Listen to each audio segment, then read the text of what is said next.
A Cagliari la Lectio Magistralis del premio Nobel per la fisica Arthur MacDonald, gli studi dello scienziato canadese decisivi per dimostrare che i neutrini hanno una massa. Graziano Pintus.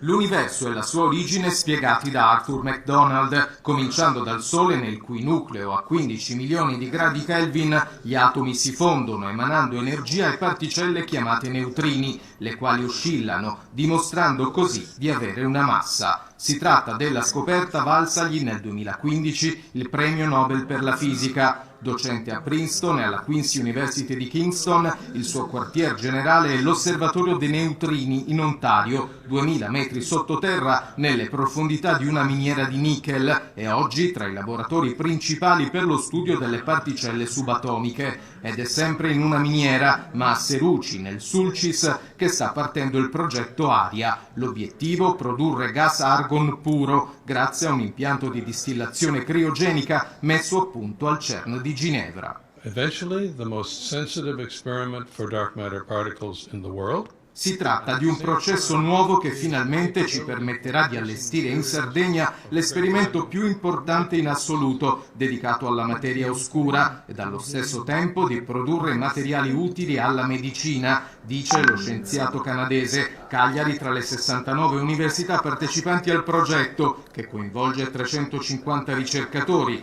e mira a svelare i segreti della materia non conosciuta.